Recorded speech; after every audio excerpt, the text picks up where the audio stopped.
We live in a world that tells us to hustle harder, push faster, and fight relentlessly for everything we want. Society screams that success belongs only to those who burn themselves out in pursuit of their dreams. But what if I told you that the ancient Stoics discovered something completely different?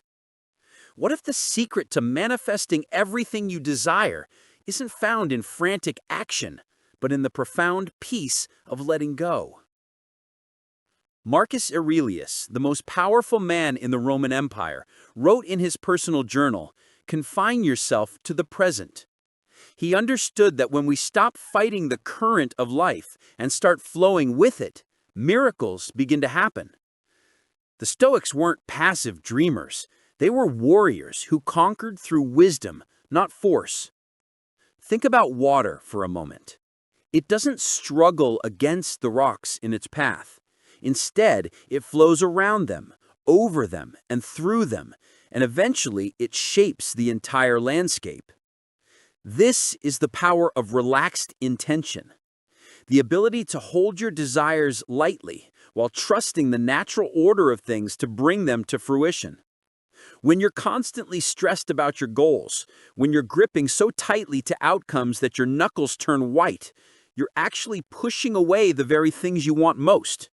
Anxiety creates resistance, and resistance blocks the flow of abundance into your life. The Stoics understood that our desperation often becomes the biggest obstacle between us and our dreams. But here's where it gets beautiful. When you truly relax into your desires, when you align with the natural rhythm of existence, you become magnetic to opportunities. You start noticing doors that were always open, but invisible to your stressed mind. You begin attracting the right people, circumstances, and resources, not through force, but through a calm confidence that tells the universe you're ready to receive. This isn't about becoming lazy or giving up on your dreams. It's about discovering the difference between effortless action and exhausting struggle. It's about learning to plant seeds with intention and then trusting the soil, the rain, and the sun to do their work. The Stoics called this amor fati, love of fate, the deep acceptance that everything unfolds exactly as it should. Today, I'm going to share with you 10 profound Stoic principles that will transform how you approach manifestation. These aren't just theories, they're practical wisdom that has been tested by thousands of years of human experience. Each principle will show you how to release the tension that's been blocking your blessings and step into the flow state where miracles become natural. Before we dive deep into this life-changing wisdom, I need you to do something. Hit that like button right now. It tells me you're ready for transformation. If that speaks to you, type this in the comments to anchor it in your heart. When I relax, life flows to me. Share this video with someone who needs to hear this message. Subscribe to this channel because we're just getting started on this journey together. And please, don't skip any part of this video. Number 1. The art of detached desire. Here's the paradox that drives most people crazy. The more desperately you want something, the more it seems to slip away from you. But the Stoics discovered something revolutionary about human desire that modern psychology is only beginning to understand. Epictetus, who went from being a slave to one of history's greatest philosophers, taught that wealth consists not in having great possessions, but in having few wants. This isn't about giving up your dreams. It's about understanding the difference between wanting something and needing it. When you need something, you create desperation. When you want something while being completely okay without it, you create magnetism. Think about the people in your life who seem to effortlessly attract what they want. They're not the ones constantly talking about what they lack or posting desperate affirmations on social media. They're the ones who hold their desires lightly, like a butterfly resting on their palm. They want beautiful things to happen, but they don't define their worth by whether those things arrive on their timeline. This is what the Stoics called preferred indifference. Yes, you prefer to have success, love, and abundance, but your inner peace doesn't depend on them. Your happiness isn't held hostage by external circumstances. This creates a powerful energy that actually draws opportunities toward you, because people and the universe itself are attracted to those who aren't needy. When you practice detached desire, you stop sending out desperate energy that repels what you want most. Instead, you begin operating from a place of abundance even before the physical manifestations arrive. You start making decisions from confidence rather than fear. And confident decisions almost always lead to better outcomes. The magic happens when you can say, "I would love for this to happen, and I'm taking inspired action toward it, but I'm genuinely okay if it doesn't happen exactly as I imagine." This isn't giving up. This is growing up. This is understanding that the universe often has something even better in mind than what your limited perspective can see. Practice this today. Hold your biggest desire in your mind, then take a deep breath and say, "This or something better." Feel how that releases the pressure and opens up infinite possibilities. Let this one sink into your soul and drop it in the comments if it resonates. I desire with peace, not desperation. Number 2, present moment magnetism. Your mind is probably living everywhere except where your power actually exists. Right here, right now. Most people spend their days mentally living in a future that hasn't happened yet, or replaying a past that can't be changed. But the Stoics, much like modern thinkers like Carl Jung, understood something profound. All manifestation happens in the present moment, and when you're not here, you miss the magic. Seneca wrote, "True happiness is to enjoy the present without anxious dependence upon the future." This isn't just beautiful philosophy, it's practical magic. When your consciousness is fully present, you notice opportunities that your scattered mind would completely miss. You hear the casual comment that leads to your next big break. You feel the intuitive nudge to take a different route home, where you bump into exactly the right person. But here's what most people don't understand about presence. It's not just about awareness, it's about energy. When you're truly present, you're operating at your highest vibration. You're not carrying the heavy energy of past regrets or future anxieties. You are pure potential, and that energy is incredibly attractive to both people and circumstances. Think about the most magnetic people you know. They're not the ones constantly checking their phones or talking about what they're going to do someday. They're the ones who look you in the eye when you speak, who seem to have all the time in the world, who make you feel like you're the only person in the room. That's presence, and it's magnetic. The beautiful irony is that when you stop living for the future, you create a better future. When you stop trying to escape this moment becomes the launching pad for everything you've been dreaming of. Opportunities don't exist in tomorrow. They exist in the awareness you bring to today. Your breath is your anchor to the present. Every time you notice your mind wandering into what if or if only, come back to your breathing. Feel your feet on the ground. Notice 3 things you can see, hear, or feel right now. This isn't meditation, this is manifestation practice.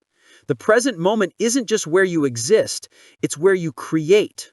Stop living in the waiting room of your life and step into the reality where miracles are happening right now. Number 3, the wisdom of accepted resistance. Life is going to give you obstacles. That's not a possibility, that's a guarantee. But here's what separates those who manifest their dreams from those who stay stuck. How you relate to resistance determines whether it becomes your enemy or your teacher. Marcus Aurelius faced plagues, wars, and betrayals. Yet he wrote, "The impediment to action advances action. What stands in the way becomes the way." This isn't just poetic language. This is the secret to turning every setback into a setup for something greater. When you stop fighting reality and start dancing with it, resistance becomes your greatest ally. Most people encounter an obstacle and immediately think the universe is working against them. They take it personally, get discouraged, and often give up entirely. But what if every obstacle is actually the universe's way of making you stronger, wiser, and more ready for what you're asking for? Consider the oyster and the pearl. The irritation of sand doesn't destroy the oyster, it creates something beautiful and valuable. Your obstacles aren't punishments, they're invitations to grow into the person who can handle the level of success you're requesting. When you accept resistance instead of resenting it, something magical happens. You stop wasting energy fighting what is, and you start using that energy to navigate through what is. You become like water again, flexible, persistent, and ultimately unstoppable. This doesn't mean you become passive or that you don't take action. It means you take inspired action instead of desperate action. You respond instead of react. You look for the lesson in every challenge and the opportunity in every obstacle. The next time something doesn't go according to your plan, pause and ask, how is this actually serving my highest good? What is this experience trying to teach me? How is this making me stronger for what's coming? Sometimes the delay is protection. Sometimes the detour leads to something better than your original destination.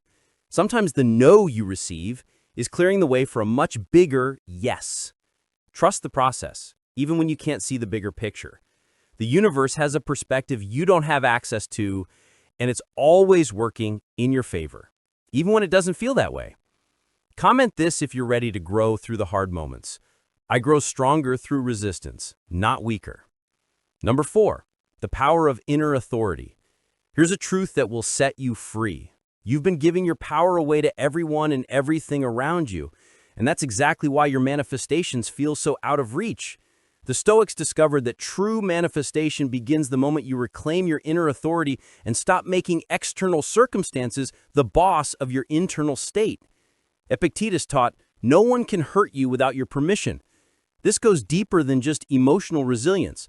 This is about understanding where your real power lives.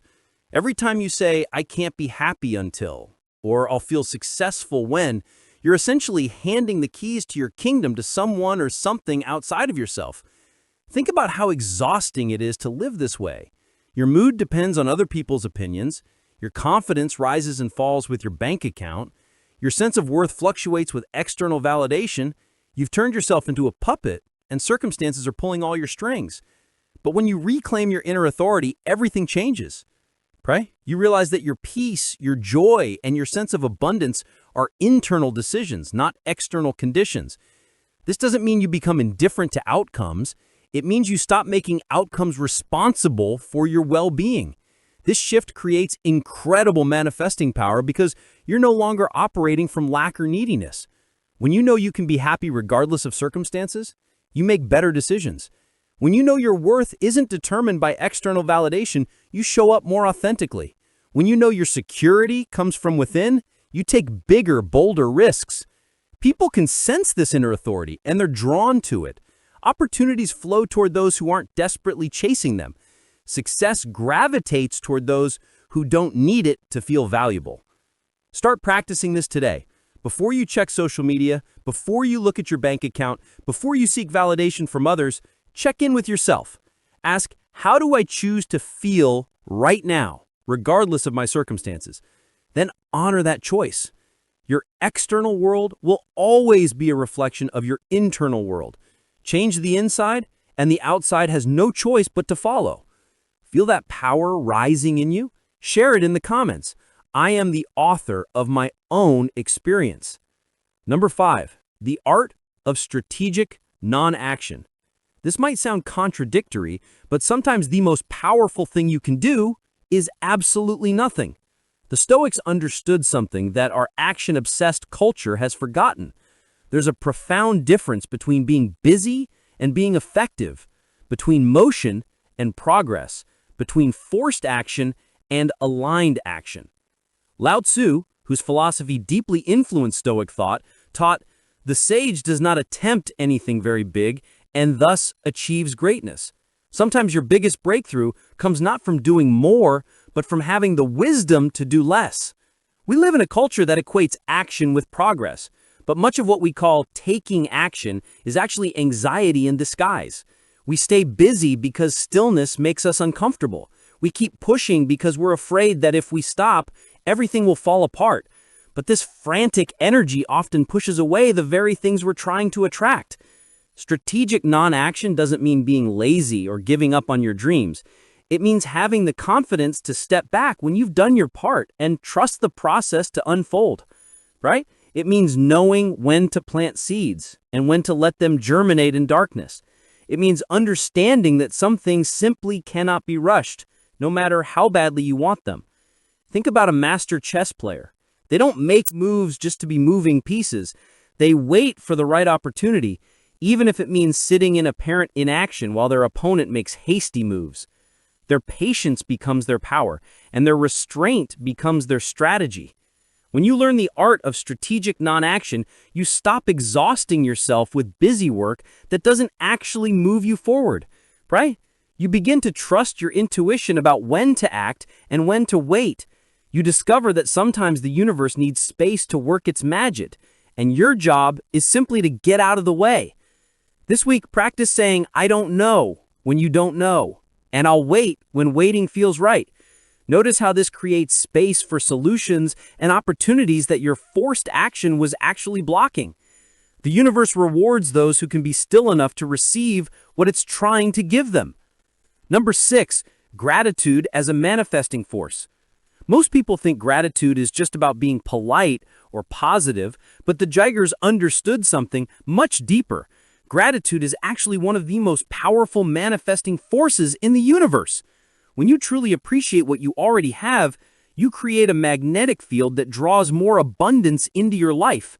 Marcus Aurelius wrote, "When you wake up in the morning, tell yourself, the people I deal with today will be meddling, ungrateful, arrogant, dishonest, jealous, and surly. They are like this because they can't tell good from evil. But I have seen the beauty of good and the ugliness of evil, and have recognized that the wrongdoer has a nature related to my own." Right? Even in acknowledging human flaws, he found reasons for gratitude and understanding. Here's what happens energetically when you practice real gratitude. You shift from operating from a mindset of scarcity to operating from a mindset of abundance. Instead of focusing on what's missing, you're acknowledging what's present. Instead of sending out lack energy, you're radiating fullness energy. But this isn't about fake positivity or pretending everything is perfect. True Stoic gratitude acknowledges reality while choosing to focus on what's working rather than what's broken, right? It's about finding genuine appreciation for your challenges because they're making you stronger, for your struggles because they're teaching you wisdom, and for your setbacks because they're redirecting you towards something better. When you wake up grateful, you start your day in a high vibration state that attracts high vibration experiences, right? When you go to bed grateful, you program your subconscious mind to look for more things to appreciate. This creates an upward spiral where gratitude leads to more experiences worth being grateful for. The magic isn't just in feeling grateful, it's in expressing gratitude. Tell people how much they mean to you. Write thank you notes for small kindnesses. Acknowledge the beauty in ordinary moments. Appreciate your body for carrying you through life, your breath for sustaining you, your heart for continuing to beat. Gratitude turns what you have into enough, and enough is always the foundation for more. When the universe sees you appreciating what you've already been given, it trusts you with greater gifts. Number 7, the strength of emotional sovereignty. Your emotions are not happening to you. They're being created by you. This single realization contains enough power to transform your entire life. Yet most people spend years giving their emotional state away to circumstances, other people, and random events beyond their control. Seneca taught, "Every new thing excites the mind, but a mind that seeks the truth turns from the new and unknown to the eternal and divine." Your emotional reactions are choices, not inevitable responses. When you understand this, you reclaim the throne of your own experience. Think about two people experiencing the same rejection, the same financial setback, or the same disappointment. One person crumbles and stays stuck for months. The other person feels the emotion fully, learns from it, and uses it as fuel to create something better. The difference isn't in their circumstances. It's in their emotional sovereignty. Emotional sovereignty doesn't mean suppressing your feelings or pretending negative emotions don't exist. It means you feel your emotions fully without letting them drive the car of your life, right? You acknowledge anger without becoming destructive. You honor sadness without drowning in it. You feel fear without letting it paralyze you. This creates incredible manifesting power because your emotions are literally your creative energy. When you're in control of your emotional state, you're in control of what you're creating, right? When you can choose peace in the middle of chaos, you become a powerful attractor of peaceful circumstances. When you can find joy regardless of your current situation, you magnetize joyful experiences. The practice is simple but not easy. Pray, when you feel a strong emotion, pause and ask yourself, what is this emotion trying to tell me? Pray, what can I learn from this? Pray, how can I use this energy constructively? Then make a conscious choice about how long you'll stay in that emotional state and what you'll do with the energy it provides. Your emotions are meant to be messengers, not masters. They're designed to give you information and energy, not to control your decisions or determine your destiny. When you master your emotional world, you master your manifesting power. Say it with confidence in the comments if you're stepping into your emotional power. My emotions exist, but they do not control me. Number 8, the philosophy of enough. In a world that constantly tells you that you need more to be happy, the Stoics discovered a revolutionary secret. The feeling of enough is not about how much you have, it's about how you relate to what you have. When you master the philosophy of enough, you unlock a level of contentment and power that no external acquisition can provide. Seneca, one of the wealthiest men in Rome, wrote, "It is not the man who has too little, but the man who craves more, who is poor." This wasn't coming from someone who didn't understand material success. This was coming from someone who had everything the world said should make him happy, yet found his deepest fulfillment in something entirely different. The philosophy of enough doesn't mean settling for less or giving up on your dreams. It means recognizing that your happiness and sense of abundance aren't dependent on getting more stuff, more recognition, or more validation. It means understanding that the feeling you think you'll get from achieving your goals is actually available to you right now, in this moment, with what you already have. Here's the paradox that changes everything. When you genuinely feel like you have enough, you stop operating from desperation and start operating from abundance. And abundance energy attracts abundant experiences. When you're not grasping for more, more comes to you naturally. Think about the most attractive people in your life, not physically attractive, but energetically attractive. They're not the ones constantly complaining about what they lack or obsessing over what they want. They're the ones who seem genuinely content with their lives while still being excited about growth and new experiences. This contentment isn't complacency, it's confidence. It's the deep knowing that you're already whole, already valuable, already enough, regardless of what you achieve or acquire. From this foundation, you can pursue your dreams from love rather than fear, from excitement rather than desperation. Practice this before you go to sleep tonight. Mentally inventory everything you have to be grateful for: your health, your relationships, your opportunities, your experiences. Really feel how rich your life already is. This is the energy that creates miracles. Let's flood the comments with this truth if you're done chasing and ready to receive. I am enough, and I attract from that place. Number 9, the courage of authentic expression. One of the biggest blocks to manifestation is living a life that isn't authentically yours. When you're constantly trying to be who others expect you to be, when you're hiding your true thoughts and feelings, when you're playing roles that don't fit your soul, you create internal resistance that blocks the flow of your desires into reality.